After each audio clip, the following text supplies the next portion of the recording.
But of course, this is the first time we're meeting, right? Yeah, man. Like as artists, but as artists, we're not supposed to. Gusoka meeting gwe bafana.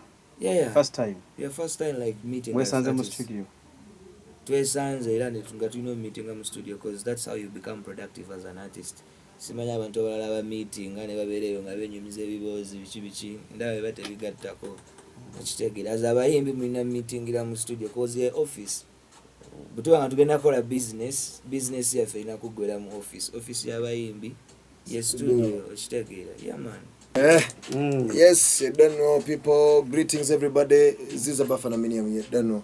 Muri muti abaganda bangi upande studio mani gwa mulimo gwa February tuba mu studio tubake ebintu bye tuba tuliko ebisobola okubeera nga bibasanyusa obanga bitutwala maaso fenga abantu family za fene gwanga lya femwana tetuzikizanga ko kubanga ogwo mulimo gw'omwatu atene mutwagala so we keep on. Last time twali nawe wa producer mu tuba tuli awo Palaso najja vibe ne bakwata ne mugenda mu studio tugambe ne guno omulundi tukusanze ne Gunter chechimu nga bwe kyali luli vibe oba doli just twegwako ne Palaso na ife tubadde twakola dda tubadde tuliziganya nga twakola dda programs zaffe okitegera ku meeting mu studio actually twasaze tuli mu studio eno naye ate twali tulina programs zakolera somewhere else naye ekitegeeza kyonna ekifuluma just nze omanyi nze muyimbi naye nze ndi musanyufu okubanga collaborating n'abantu abategeera nga bwentegeera abawulira nga bwempulira abafiiringa nga bwenfiiringa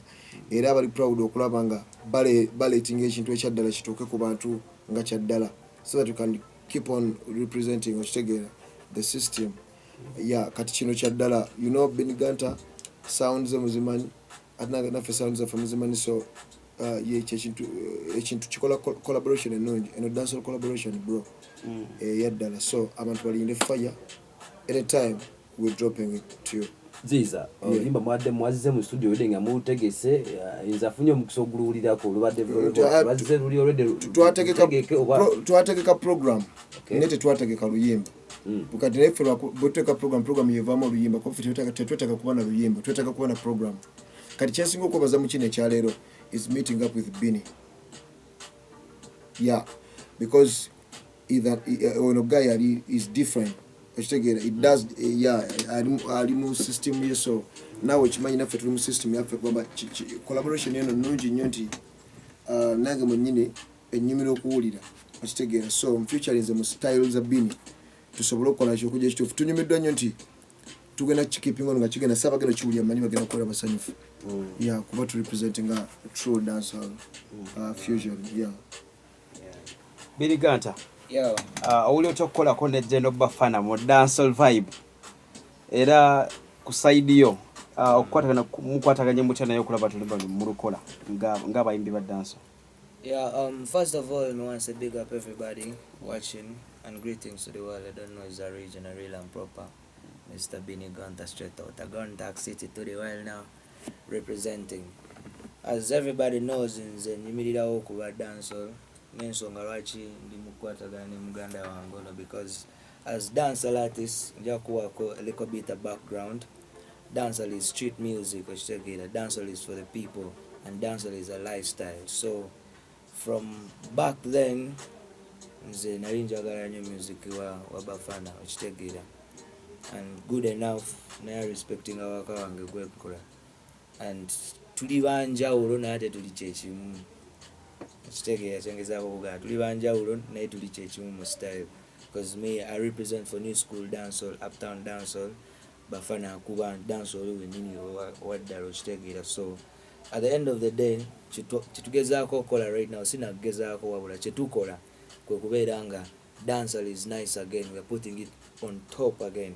You don't know two dancehall kings meet that is not regular me I don't tell you straight so kyetugenda okubeera nga tukola is serving abantu baffe mu dancehall because dancehall is a culture that has been there for so many years ate representing abantu in so many ways fe tuyimba ku music akwata ku mitima gy'abantu ku musically entertaining ku bantu okitegeera and on top of that we have the Gunter Festival.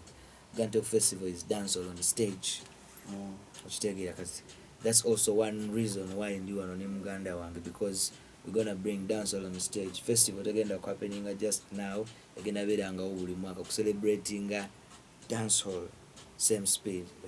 So it's a big pleasure, it's a big blessing okulabanga ffe tukwatagana man because enough artists out there babeyisaako biki okitegeera naye ffe mu dancehall we believe in one love and unity and peace is everything we are bringing to the scene, is it? So yeah man, it's a good look. Everybody should have watch out for the song here because it's a heart, bro, heartness to the thing, and we are bringing a different style. Si bebiri ebya bulijjo okitegeera tetukuba dancehall, tetukuba dancehall. Yes, Bini, real dancehall. the two dancehall kings. Bim! Ani Yeah. yatuukiridde munno mugamba tukole akayimba oba Twalina who reached meeting. out to you? Twalina meeting nasooka nenkonako muganda wange ono okumbeereramu mu festival ya dancehall netugala tulinkinge kati obadde oyagala tumeeting atutunyumizeeyo kiggwereeyo tunalaga bino bye tuli mukola right now bigenda beerawo even past nga tuvudde ne mu nsi eno kitegeera. So we are writing history and we are make history. Yeah man. Okay, omukulu aziza bafana. Yes, One day one time nali nawe nongamba nti music mwoyo Yeah, man. ebeera vibe. Omwoyo gubadde gutya? How is it the feeling working with Bini Gunter n'abembi abalala okozeeko nabo?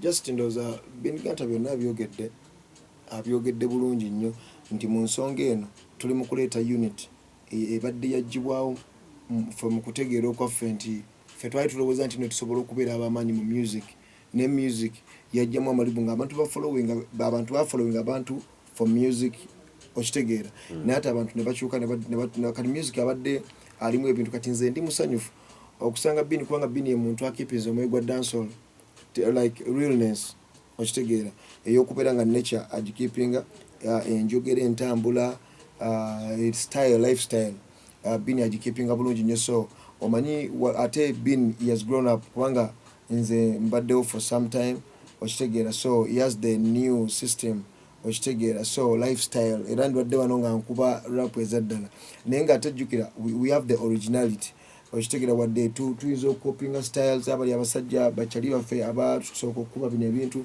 bya dancehall naye tuli mu ku brandinga Ugandan dancehall ku next move kubanga bannaye byonna weebiri naye ffe tuli bayimbi era we are looking at putting our musical our career somewhere nga si wano wokka Uganda. So bannayuganda balina okimanya nze ndi musanyufu okuba nti mu bulamu bwange nsanze Bini kubanga ono gaye kubanga nze ndi mu time kati Bini ye gyalimu ate nze gye nali mu time ne the late elder brother wa Bini.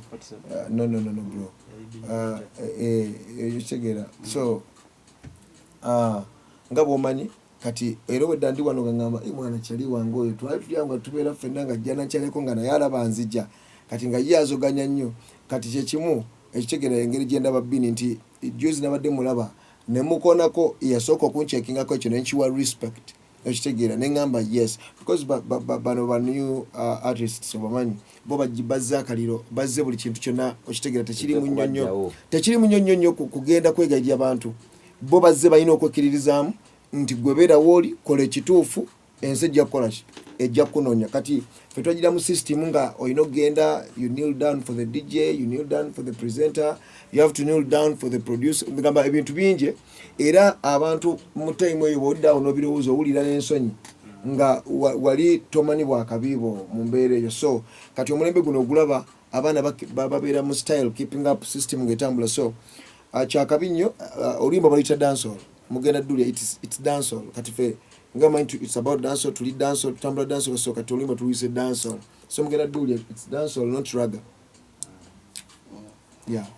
Bini omukulu world boss bamutadde oli dancehall artist bafana dancehall artist.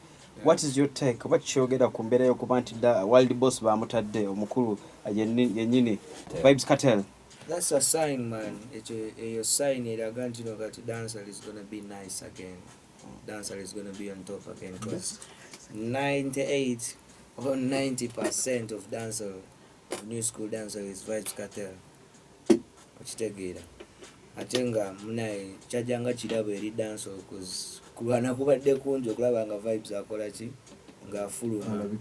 Yeah man, so right now like kiringa nga bagamba kabaka akomyewo buli kimu kakigenda beera nga kitambulira ku program Yeah. nga bwolaba just nnaku 8 ali outside naye buli kimu kyonna kikyuse already okitegeera ali up to date ate is a very hard working artist. Vibes Cartel is one person gwe tuyigiddeko okumanya nti as a dancer artist osobola n'okubeera mu studio no recording enyimba 8 olunaku lumu okitegeera. So he's our inspiration, not because just tumuwuliriza, but there is a lot to learn from him. On top of that, n'okumanya obulamu bw'ensi eno man, like no matter what you're going through, stay strong and be a man. Like don't cry over your situation just